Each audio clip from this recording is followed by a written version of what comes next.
Hi, I'm Dr. Josh Hand, and welcome to Lifestyle Locker Radio, where we help you create an awesome life and lifestyle.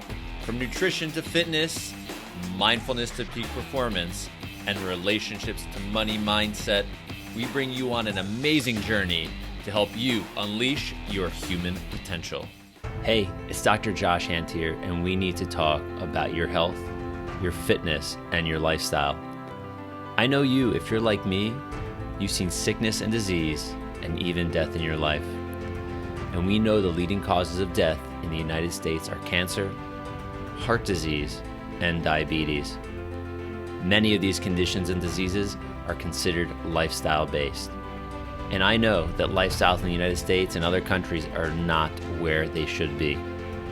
We also know that they make you more vulnerable to other sicknesses and conditions. We tend to get our advice and recommendations on health from commercials and marketing, from fast food to pharmaceuticals, and not from experts with real-world experience. Unfortunately, we follow people or products who don't walk the walk or talk the talk. They simply just don't care about your health. It's just about their bottom line. I know we've heard it from our friends and from even our own self-talk that we don't have enough time, we can't make the changes, or there's just too much to do to be healthy. But there is a way to actually take control of your lifestyle and have the accountability and the support you need. We can be bigger than our excuses. For the past 14 years as a chiropractor, I've worked and continue to work with thousands of patients with their lifestyle and ultimately their health. I am now bringing the same philosophy to the online space where we can work as a group to get better, stronger, healthier, and be bigger than our excuses every single day. I've created the 3065 Lifestyle Shift program to be an online-based, training-based program where you get to learn and be engaged with others in your journey towards a healthy lifestyle and ultimately a healthier life. To be part of this amazing movement, it's just $5 a month. Yes, it's only $5 a month, and that seems too good to be true. Well, it's not.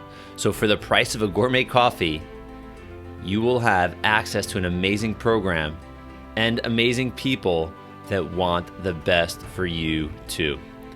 So when you dive into the content below this video to learn about our lifestyle philosophy, you'll see that we are incredibly unique. No other online program focuses on lifestyle the way we do and delivers the quality and the quantity of content that we do for just $5 a month. And it's not just about the movement. There's a lot more. It's really about your health. So check out the details and other videos below. And when you sign up, I'll even send you the ebook, Inside the Locker, which dives deeper into creating an awesome lifestyle. I look forward to seeing you on the inside of the Lifestyle Locker 3065 Lifestyle Shift program.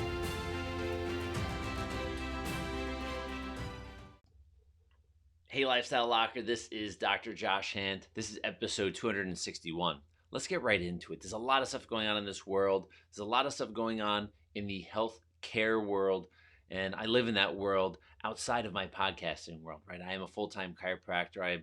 I have been so-called in the trenches through this whole pandemic since 18 plus months ago at this point. So I've seen a lot of people. I've helped a lot of people. I've seen people that have been hurt by what's going on, both financially as well as their health. I've seen lots of different things.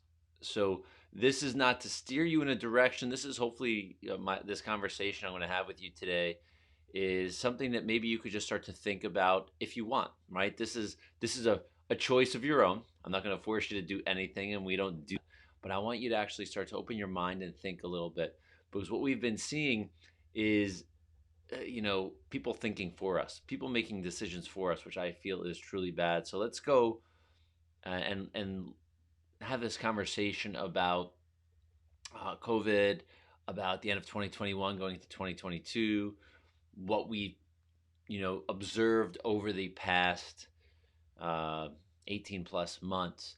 And this is just my observation. I don't want you to, take this out of context. Like, I'm not giving you medical advice. I don't want you to think of it in any way, shape, or form. I want you to hear what I have to say, maybe do a little bit of your own research. I'll share maybe a couple links of places that actually share really cool data. And for me, it's really powerful because what I've seen, what I've learned is quite a bit. I've never been political until this past year, as far as, presidential elections and the politics of what's going on today in health. This is crazy. So, going through 2020 into 2021, obviously there was a lot of uncertainty. Nobody really knew what was going on. So during the whole beginning, I think it was maybe March, April, May, I don't remember. I ended up flying back from Utah. I was in Utah, and that's when things started to get locked down. And I'm like, oh crap, I got to get on a flight, got to get back to New York just in case they shut down the airlines. Like, what's going on? This doesn't make any sense. I thought essentially, you know what, another flu, another cold, 2 weeks, done. Obviously, that was not the case in the way the world looked and reacted or responded to the situation. So I'm back in New York, and then New York City gets locked down, and you know, the curiosity inside me, the doctor inside me, the one that is always questioning everything, which sometimes gets me in trouble because I ask lots of questions. That's what I do, and that's just me as a person. And some people don't like it, but I apologize for, actually I shouldn't really apologize because I'm being me. Everybody gets to be their own version of themselves. So, when I started to see stuff on social media and these videos would start to scroll in, uh, I think, holy cow, wow, like hospitals are full, there are freezer trucks, there's all of this stuff going on. So the first question that I asked myself is, I'm in New York City working as a full-time chiropractor. Our hours had to get scaled differently just because of the streets. Literally, I could walk down a street and not see another human being for a while, but there were a group of people that I did see a lot of. And this started the conversation. I had to go, what's going on? Like, what really is going on here? And there were homeless people everywhere. And we know, what do we know about homeless people? They're not washing their hands. They're not wearing masks. They are not doing things like taking vitamin C or vitamin D or zinc or things like this that are going to help your immune system be a little bit more robust, right? During these fall seasons when we tend to have flus and colds and so on and so forth. So the same homeless people that I've seen now for years by my practice and walking around where I walk in Central Park and around this area, they're all there. In my head, the way this was, broadcasted throughout the media around the world is like, oh my God, this crazy thing. Everybody's going to die. Stay indoors. Don't breathe near anybody. Don't do anything. But the internal scientist in my head said, like, let's just question. Like, let's ask the questions that I think are correct or that I would want to know. So I don't see dead piles of homeless people all over the place. Right? So that was the first thing. I said, okay, well, okay, it's not impacting homeless people. Why is it only impacting educated people, people that are working, people? Well, I shouldn't say homeless people are not educated. That's wrong. But people that are living in their apartments or living in their homes. Why are we not seeing them drop dead all over the place? So that's the first thing. The second thing, after seeing these hospitals with videos of these hospitals being, bombarded with all of this stuff, so we may now be in April or May where things are like really heating up. News every day. There's like tickers of cases. Well, it used to be deaths. Then they changed it to cases instead of deaths because there's a lot more cases than deaths initially, and it would just seem like a better thing for the media to do, right? Like to scare more people. So I said, I told my father, I'm like, I'd love to drive past some big hospitals in New York City, and we did that. I recorded it. I video recorded these uh, hospitals because we were leaving. We were not very busy. we were doing our best to stay afloat in our business, to take care of the people that really wanted to be there, because people that understand chiropractic understand that when your nervous system is functioning on as many cylinders as it can, or all cylinders, your overall body's health is better. That includes everything. So I'm not saying chiropractic, oh my God, boosts the immune system. But if you have a healthy functioning nervous system that controls every single cell function in the body, what's part of that body is the immune system. So we have patients that have been under care for many years, some upwards of 40 plus years in our practice. We're not going to stop doing what was good, because I would ask these patients initially and go, why are you still coming in? Not in a mean way, because we sent an email out saying, listen, we understand, when they did the initial lockdown, that, we understand if you're not going to come in, there's a lot of uncertainty. We are here for you should you want to be here. So the first people showing up are like 70 plus, 80 plus years old. I go, this is odd to me. Like, young people were staying home. The old people were showing up. And I asked them that have been under care for a long time, I go, well, why are you coming in? And they said, why would we stop doing the things that are good for us, that have gotten us this far? Getting adjusted, getting fresh air, walking and being outdoors, you know, taking vitamins, taking their supplements, doing things that they've done for 30, 40, 50 years that have gotten them this far in their life, being healthy. Why would they stop those? Why would we stop that? So I think that's a great answer. I agree. I've been adjusted now for 42 years. I'm not going to stop doing what's healthy for me. I've been eating healthy for most of my adult life, not all of it for sure, but I've been doing things like taking supplements. I've been getting sun. I've been exercising. I practice what I preach. Lifestyle is not just a chiropractic adjustment. Lifestyle is not just eating healthy. There are plenty of sick, fit people out there. Plenty. Because your nervous system health determines your actual health, not your muscles, or not your physique, not your vanity that you get, something you get to see in the mirror. So let's go back to the hospital. So I said, let's go drive by some hospitals. So on the way out of the city, driving up the Upper West Side, I believe it's Columbia Presbyterian, big hospital, lots of different wings and different things. So I'm like, this would be the perfect hospital. It's a huge hospital in the northern part of Manhattan by the George Washington Bridge. Let me drive by. We'll get the camera out. We'll loop around. I know there's lots of different areas, entrances. So I don't want to see like an empty area and be like, well, there's nothing here, and then just leave. I want to drive around their property, right? Like their property, but I want to drive around the hospital and look at all of the entrances, where the ambulances go, where the emergency room is, where the children's hospital is, where the main entrance to the hospital is. I want to drive past all these. So we took the camera out, phone camera, right? I was driving slowly. My father was taking some video footage, and what we saw was amazing. It simply blew my mind. And before I say that, what do you think we saw? This is in the height of it, right? This is like, we started in January. This is probably like April, May, I believe. We're in it, right? We're really in it. And things are spiking. New York City's crazy. We got the hospital shits coming in. We got the tent hospitals that the military is building. We have the Jacob Javits Center. And what do you think we saw at the hospital? Absolutely nothing. Not one person outside. People just walking around like normal in the city streets. I mean, not a lot of people, obviously, but people were just out and about, like maybe going to and from work. But nothing. We didn't see a person. So I'm like, all right, first entrance, let's go to the next one. We just kept on driving around the city blocks of the entrance of this hospital. Saw nothing. So again, my radar goes up and go, okay, what's going on? Then as we were going through, there's this whole thing, the whole lockdown in the city, and we're still showing up in practice. I walk every single day at lunch, or for the most part, every single day I'm in the city, I do walk at lunch. And I said, I want to walk past some of these tent hospitals that are in Central Park on the east side, or at least get as close as I can to see what's going on. So they had it pretty guarded off and walled off and like hard to get close.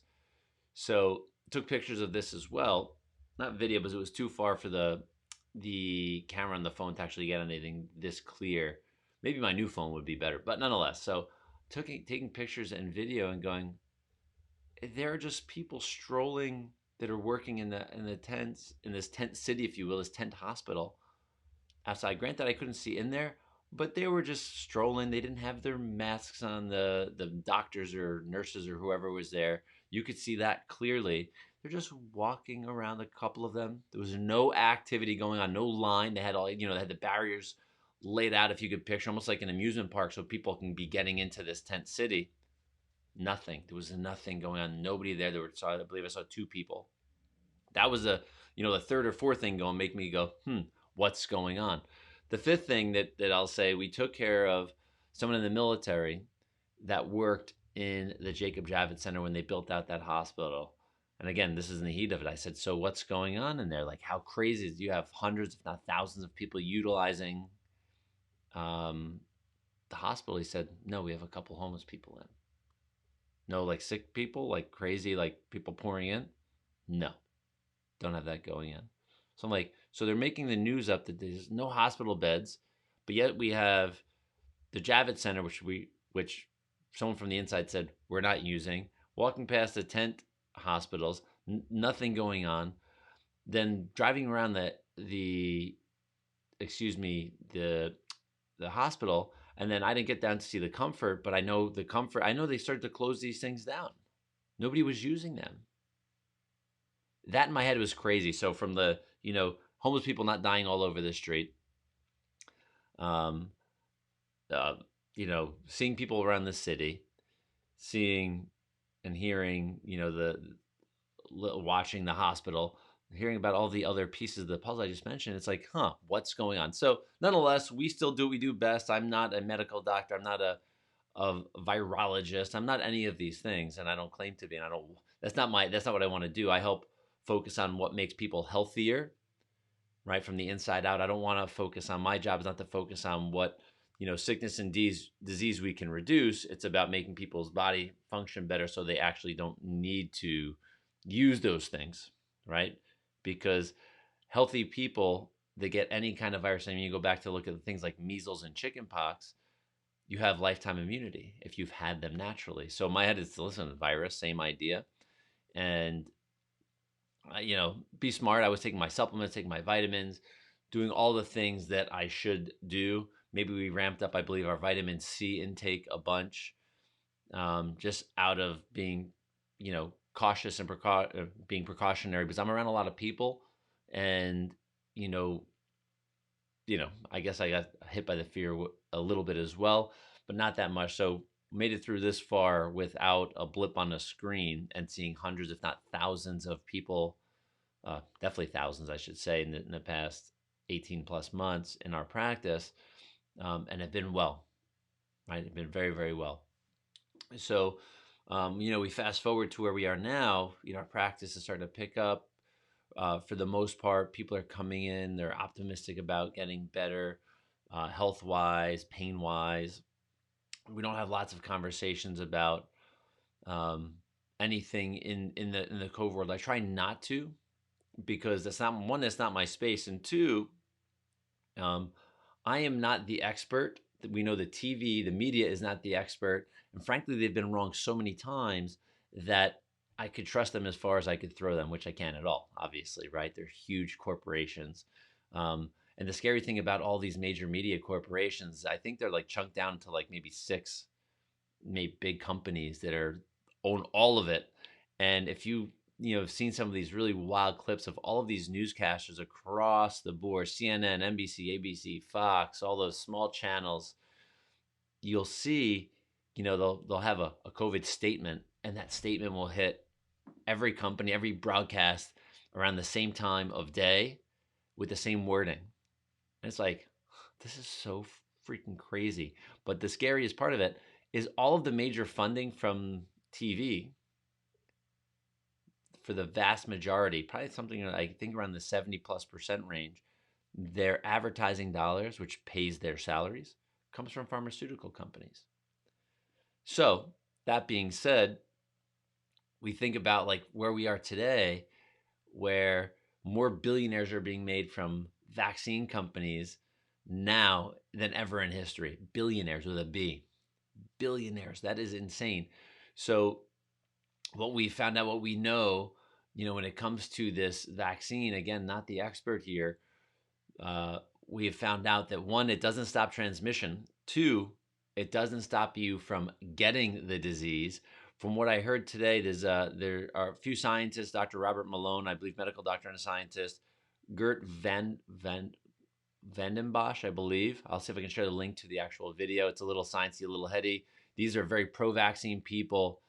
Um, so it's coming from vaccine. This is a vaccine developer and the guy that actually developed the mRNA vaccine. We'll say that. Okay, so the mRNA technology. So this is the guy that developed it, Dr. Robert Malone. So I listened to this thing. It was long, and if I don't want to quote it incorrectly, so you're definitely gonna have to go back and check the video out. There's Del Bigtree from the High Wire actually breaks down the video to help make it a little more in human terms versus only scientist terms, and he does a phenomenal job. So I'll share the link to the episode of the High Wire with Del Bigtree in there as well. But I believe we found out, and I believe it may be from the Israel study on this, that you are 7 times more likely to get COVID if you've had the vaccine. That's crazy. But also, I'm not sure if it was which of the two scientists said this, but they said the vaccinated are becoming the super spreaders because they are producing, the vaccine is designed to produce these spike proteins. And with shedding, with getting the virus out, you may not have symptoms, but you are pumping this out into society. So they become the super spreaders. So I really urge all of you to listen to this, which is mind blowing for me. So I want you to make your own choices, take your own opinions about it. But here's the crazy thing: I don't want your opinion to outweigh the actual facts. There's something called cognitive dissonance, which means ultimately that your belief, because based on what we may have seen in the media, all of this belief we've been building over 18 months, whether it's right or wrong, you're going to defend it. And if it's wrong, you're going to defend it against the truth. Or the facts. Okay. So this is a wild video. So I urge you to check it out. It's kind of boring actually, but these people are very, very smart. So we'll share the link there as well. And the thing that scares me about this whole thing, never in history have they had to push, give away donuts, fire 86,000 healthcare workers in New York State. That's the number that I heard, because they are choosing to say no to a vaccine. So these people that are in these hospitals that have worked through this whole thing, through all of the uncertainty, probably have been even exposed to it so many times, probably have innate immunity from it for the most part. They were the heroes. I mean, in the city, they were banging their pots and pans at 7 p.m. every night for these heroes, and good for them, right? They were there. Even though we know some of the things they were doing, like ventilators in New York, 9 times out of 10, those people would die on a ventilator, even though many of them probably did not need to be on it. But nonetheless, these were our heroes. These were the heroes in New York, right? These were they were working long hours. People were coming from out of state. But now they've gone from a hero to a zero, or to the actual villain, because they said no and making their own choice for their own health and understanding what they've seen, what they've experienced over the past 18 months. So I feel for all of you that have lost your jobs, most of you probably without pay, because you're taking a stand for your health freedom. And that's what really this whole thing comes to be about. People can do whatever they want with their health. That is their choice. We say that in our practice when it comes to their chiropractic care. We will not force you to do anything. We will show you opportunities, but not obligations. We will show you opportunities to get healthier based on the science of chiropractic, based on the science of the spine and the central nervous system. And we lay that out for them and let them make the choice. We don't force it. We don't mandate it. So I think the same really needs to happen in this country when it comes to our choices about anything. It's like funny. I don't think we should mandate anything, period. Nothing should be mandated. But it's like, if you're going to mandate something, why would you not mandate but again, please, nobody take this out of context. I don't want anything to be mandated. It was like, why not mandate exercise? Why not mandate eating real food? Why not mandate a tax or something, or forget the tax? Why not mandate, if you have health insurance, if you're eating poorly, if you're not exercising, your premiums go up because you are more likely to get sick, get disease, and die than the person that is actually taking care of their health, where their premiums should be lowered. It would make sense because they're going to use their health care less, their health insurance less. So mandates are a dangerous, slippery, scary slope. And what I've done over the past 18 months plus, listened to a lot of audiobooks, actually studied a lot of history. And there are so many parallels to our history, to our past, outside of this country and in this country. We have things like Nazi Germany, the rise of power with tyranny, people asking for their cards, where are your papers? And now in New York City, I cannot even go into a restaurant because I don't have my papers. So my people, if you will, the Jewish people back in during World War II, were not allowed to go places, were not allowed to be places, couldn't go around anywhere because simply they were Jewish. They were a problem for Nazi Germany. They were a health issue for Nazi Germany because they were diseased. They were the Jews, right? And we all know what happened, how that ended. Terrible, absolutely disgusting, horrible, horrific. Then we come fast forward. We have the Tuskegee experiments. If you're African American or dark skinned, you know this. This is scary. So we have, medical tyranny going on now, which is going to limit people, which makes people have a social score. They create a lot of divide, right? They create anti-vax, vax, white, black. They create gender. They create all of these things to create, animosity and hate and anger and things that really don't bring us together but help push us apart. This is what scares me. When I started practice back in 2006, and even to this day, we don't segregate, we don't discriminate. The only thing we ask is that you're nice in our practice to ourselves and other people in the practice. And for the most part, we have a absolutely phenomenal practice. Our team is amazing. We're segregated. There's different religions, there's different races, there's different skin colors, there's all different stuff. And we all get along. I mean, it's like we're a big, crazy family. Most of us have been there for a very long time. So, yeah, do we have our quarrels about life? Of course. But that's not the point. We've never done that. We're not going to segregate people in our practice based on a medical choice they made, or a color of their skin, or their religion, or how they may feel about a political party, or any of these things. And we get, this is like the most divisive our country has been in a long time. And we see a lot. This is not good. This is not good. Because when they start to take control of your health, they take control of your health in this country, you've given up so much. You don't get to choose. You've written away one of the most important choices you will ever get in your life, where your health is your responsibility. And frankly, if you don't want your health to be your responsibility, and I may sound mean and harsh, and I apologize if you take this in a bad way, but really look at the countries. Look at China. Look at communist country. Look at North Korea. Look at Venezuela. These are all socialist communist countries where the government has taken control of everything. It's not a good thing. Never was a good idea. Freedom is a good idea. Freedom of your own choice. Freedom of your speech. There's a high probability that this podcast will now be dinged on social media platforms because I'm talking about freedom, about you making the choice whether you want to have a vaccine or not. I never said you should get it or not get it. Whether you have that choice. So freedom of speech is sitting on the balance right now. And if you're only willing to hear or listen to or watch one-sided things, Get ready, because if they take away our First Amendment rights in the United States of America, which allow us to be different, have differences of opinions, to look at things differently, to open our voice in a public square and share our truths.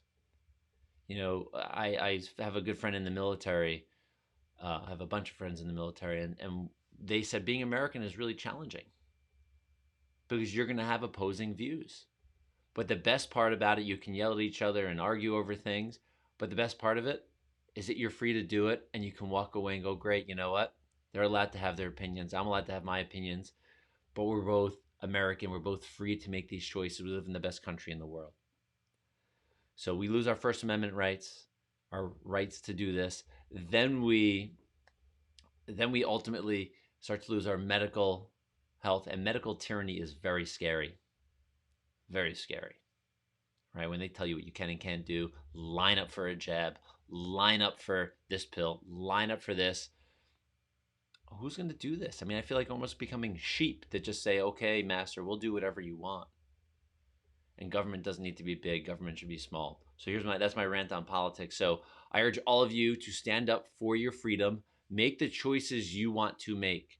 Do not force your opinion on anybody else. Your opinion is yours, and it's great. But the thought about this is that if I choose something that I want to do, that's all right. That's what's right for me, and you should do the same for you. And I want you to do that. I don't want me to say, you know what, you need to do this because you're offending me, you're hurting me, you're whatever.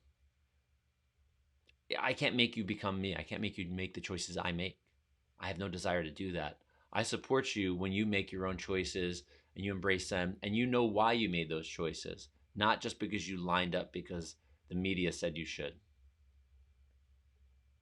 Because you made the choice, because you're an intelligent person, and I support you for that. So this is a crazy message. I appreciate all of you for listening because these conversations are sometimes challenging.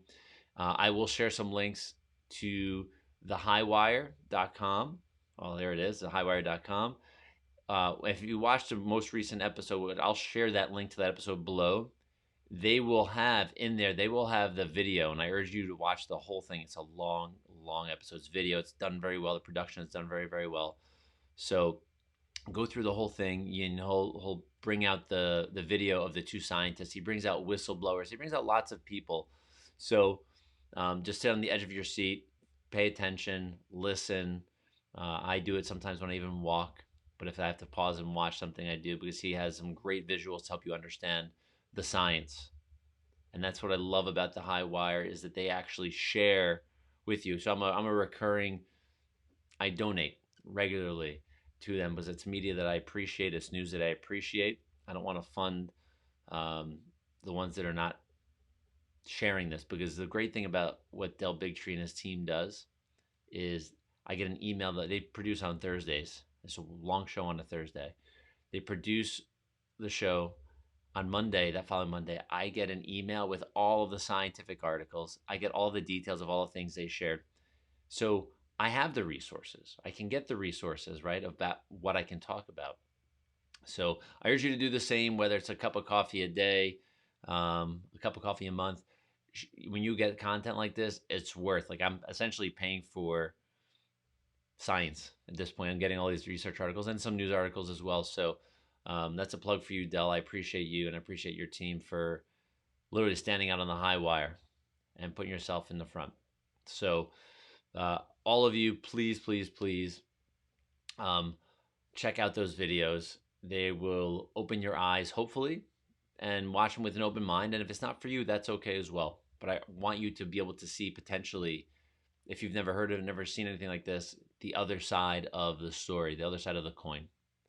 Because I'm here for you. I'm here for your health. I'm here for your freedom. And I look forward to having a long, healthy relationship with you, whether you're just an audio, video watcher, or if you're in my practice, or if we're a friend. So have an awesome one. I'll talk to y'all soon. Bye-bye.